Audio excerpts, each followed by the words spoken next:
Baik, Assalamualaikum warahmatullahi wabarakatuh. Selamat malam semuanya. Perkenalkan, kami dari kelompok 3B. Pada malam hari ini akan mempresentasikan hasil simulasi di AnyLogic kami yang berjudul Simulasi Sistem Penyimpanan Material Berbasis Agent-Based Modeling atau ABM menggunakan rack storage pada Material Handling Library, yang dimana key points-nya adalah Agent-Based Modeling dan Material Handling dan Storage. Tapi sebelum kita lanjut lebih jauh, izinkan kami perkenalkan diri kami terlebih dahulu. Perkenalkan, nama saya Muhammad Farhan Narta dengan NIM 048 bersama rekan-rekan saya. Saya Akmaluddin Al-Fikri dengan NIM belakang 047. Saya Ahmad Mufidah dengan NIM belakang 051. Saya Ilman Surede dengan NIM 057. Saya Husnul Jihad dengan NIM 066. Baik, untuk topik-topik utama pada malam hari ini ada 5, yaitu pertama kita akan bahas sedikit masalahnya apa yang kami bahas, dan kedua menjelaskan model konseptual dan logik yang sudah kami rancang, kemudian ketiga menjalankan simulasinya, kemudian dilanjutkan analisis dan pembahasan hasil dari simulasi, dan diakhiri dengan kesimpulan dan saran. Untuk pertama dilanjutkan oleh rekan saya. Baik, untuk yang pertama ini dimulai dari deskripsi permasalahan. Kami menggunakan 5W1H. Untuk yang pertama, apa yang dibahas? Jadi yang kami bahas di sini adalah sistem penyimpanan material dalam manajemen logistik yang mengatur aliran barang dari penerimaan hingga pengeluaran secara efisien dan juga akurat. Lalu mengapa ini penting? Karena sistem manual sering menghadapi keterbatasan ruang, kemacetan forklift, dan juga kesalahan penempatan sehingga membutuhkan solusi yang adaptif. Lalu siapa aja yang terlibat dalam hal ini adalah industri logistik atau manufaktur, pengelola gudang, engineer, serta akademisi yang ingin meningkatkan efisiensi penyimpanan dan pengambilan material. Lalu, kapan ini menjadi relevan? Di era industri 4.0, saat otomatisasi dan sistem berbasis data diperlukan untuk mendukung efisiensi dan juga pengambilan keputusan yang cepat dan juga tepat. Lalu di mana konteksnya? Dalam lingkungan gudang industri yang menggunakan sistem rack storage dan juga alat bantu seperti forklift dan juga operator. Lalu untuk solusinya seperti apa? Dengan membangun simulasi berbasis ABM atau Agent Based Modeling di AnyLogic dengan memodelkan interaksi agen untuk mengevaluasi sistem kerja secara realistis. Next.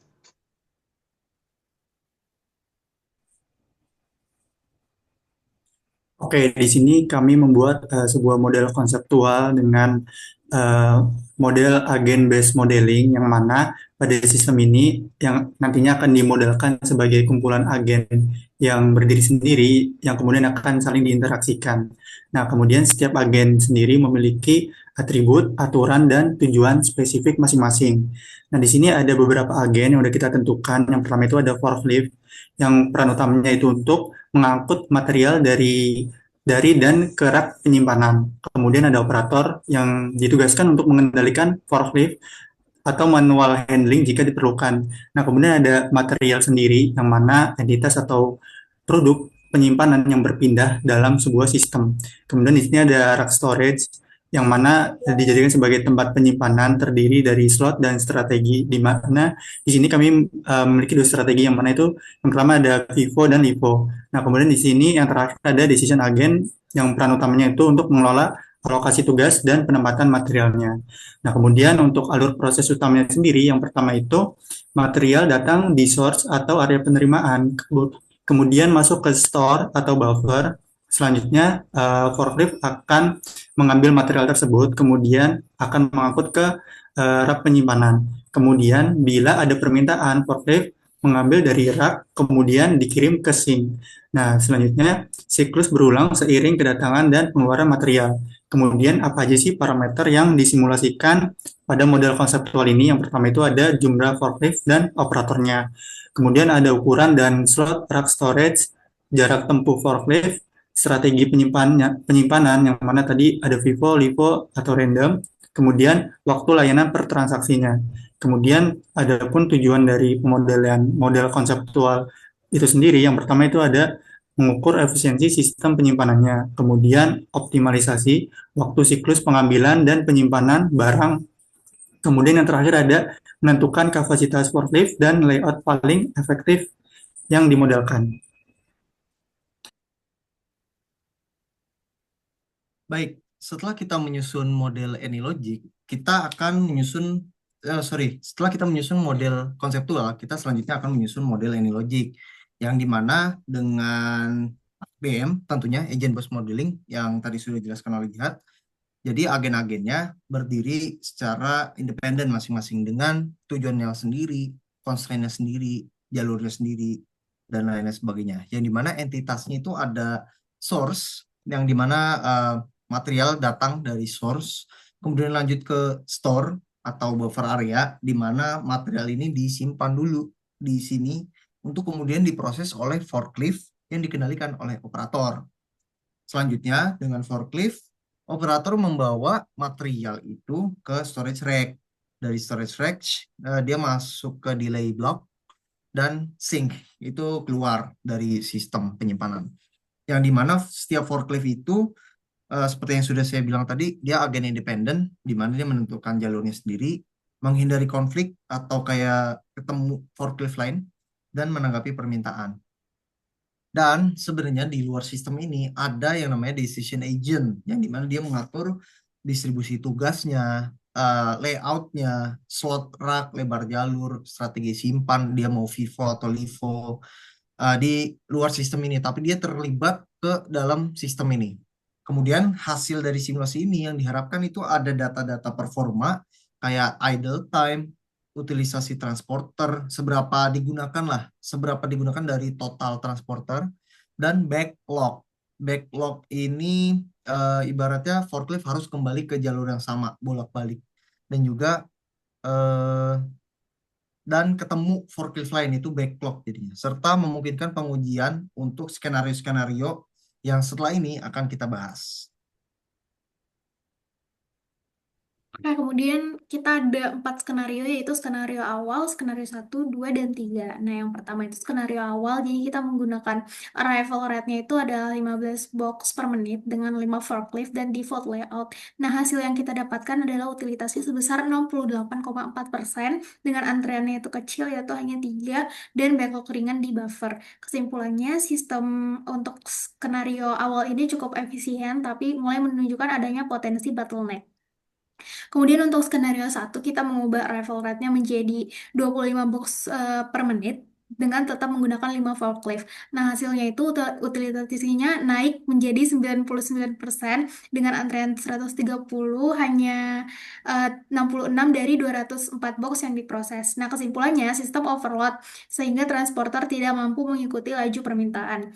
Kemudian untuk skenario 2 kita mengubah menjadi 10 forklift dengan aisle-nya 5 meter dari yang awalnya 2 meter sehingga oh ya kemudian arrival rate-nya itu tetap 15 box per menit. Nah, sehingga utilitasnya itu turun menjadi 82,7% antrean dengan 0 antrean dan backlog-nya minimal. Nah, kesimpulannya adalah kinerjanya itu optimal, pergerakan lancar, kapasitas transporter dan layout sangat mempengaruhi. Kemudian untuk yang skenario terakhir, itu sama seperti skenario 2, tapi kita menambahkan downtime forklift-nya dengan nilainya itu adalah triangular 10, 20, 30. Nah, utilitasnya itu ternyata naik menjadi 86,5% antreannya muncul 2 dan backlog ringan muncul kembali. Kesimpulannya adalah sistemnya masih stabil, tapi mulai terdampak oleh ketidakandalan alat karena adanya tadi downtime forklift. Next. Oke, mungkin ini untuk analogik dari yang kita buat. Ya, tadi udah sempat dijelaskan ada skenario awal, lalu ada skenario 1, 2, dan 3. Mungkin kita masuk aja langsung ke analisis hasilnya. Pada skenario awal tadi udah ditentukan untuk forklift sendiri itu 5 dan arrival rate-nya sendiri itu 15 box per menit. Dan menghasilkan 68,4% yang artinya itu adalah cukup optimal, cukup sibuk namun masih ada cadangan saat beban naik. Ini jadi dasar tolak ukur performa standarnya. Lalu pada analisis skenario 1 itu ada skenario yang diubah dengan pengubahan arrival rate-nya sendiri naik menjadi 25 box per menit tanpa ada penambahan transporter atau forklift-nya. Mendapatkan hasil utilitasnya sebesar 99% dan backlog besar. Hal tersebut itu artinya adalah terlalu sibuk dan bottleneck bisa cepat muncul gitu. Dan di sini hanya ada 66 dari 204 box yang terselesaikan. Lalu pada skenario kedua kita ada penambahan forklift sebesar 10 unit dan pelebaran jalur menjadi 5 meter yang tadinya adalah 2 meter, dan untuk arrival rate sendiri 15 box per menit. Pada skenario ini adalah skenario yang paling performanya terbaik gitu. Tidak terdapat antrean dan backlog pun minimal, sehingga pergerakan forklift itu lancar, tidak perlu menunggu forklift yang ada di gang itu keluar dari gangnya, dan sehingga tidak ada antrian gitu dalam gangnya. Lalu pada analisis skenario ketiga, terdapat penambahan downtime pada forkliftnya sendiri. Didapatkan performa mulai menurun dan muncul antrean-antrean kecil dan backlog ringan, menandakan pentingnya keandalan alat dan sistem. Tentunya pada downtime sendiri, adanya downtime ini merepresentasikan lah ya, yang lebih akurat pada dunia nyata gitu. Karena peralatan atau transporter itu tidak selalu dalam kondisi yang 100% oke, operasional, karena pasti adanya kegagalan, lalu maintenance ataupun gangguan. Baik, terima kasih banyak tadi rekan-rekan sudah banyak menjelaskan tentang simulasi yang sudah kami lakukan dan skenario-skenarionya. Sekarang kita akan menarik kesimpulan dan memberikan saran dari hasil yang sudah kami dapatkan. Yang dimana pertama, simulasi menunjukkan bahwa efisiensi sistem itu sangat dipengaruhi oleh keseimbangan antara arrival rate, jumlah forklift, dan layout gudang.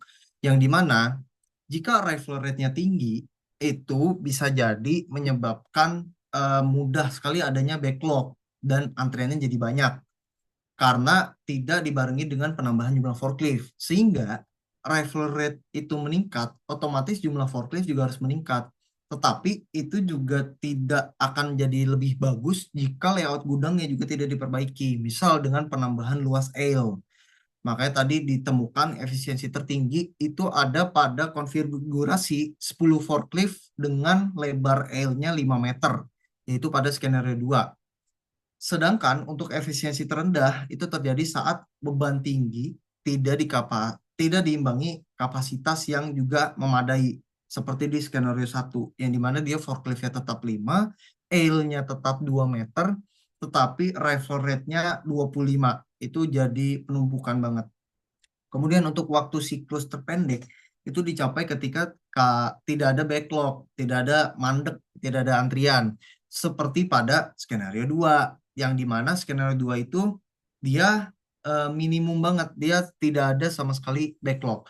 Sebaliknya, waktu siklus terburuk itu terjadi ketika antrian dan penumpukan besar karena kekurangan transporter atau downtime, kayak misalnya di skenario 1 atau skenario 3. Kemudian diperoleh kombinasi paling optimal itu ada di 10 unit forklift dengan lebar jalur aisle-nya itu 5 meter, yang dimana dia mendukung aliran material yang lancar karena dia cukup luas untuk forkliftnya, dia nggak banyak berkonflik, nggak banyak ketemu. Sehingga jumlah forklift dan desain ruang gerak itu sangat menentukan performa sistem secara keseluruhan. Kemudian untuk sarannya sendiri, jumlah forkliftnya juga itu harus disesuaikan dengan volume kedatangan material, sehingga sistemnya tetap stabil, terutama ketika permintaan meningkat, seperti di skenario kedua. Dengan forkliftnya tetap 5, dia menambah arrival rate, itu otomatis langsung kewalahan sistemnya. Kemudian dengan lebar jalur minimal 5 meter, itu disarankan untuk mencegah kemacetan forklift dan mendukung kelancaran manuver. Kalau kurang dari 5 meter, otomatis akan banyak konflik antar forkliftnya. Kemudian penting juga buat menerapkan pemeliharaan rutin sama menyediakan unit cadangan guna mengurangi dampak downtime terhadap kinerja sistem. Karena seperti yang sudah dijelaskan oleh Amanda tadi, yang paling realistis dengan dunia nyata itu kan skenario 3 yang dimana adanya downtime. Jika pemeliharaannya rutin dan apalagi ditambah dengan unit cadangan, ketika nanti ada downtime, forkliftnya bisa langsung di cover sama unit cadangan ini, sehingga downtime-nya makin minimum dan kinerjanya juga lebih baik.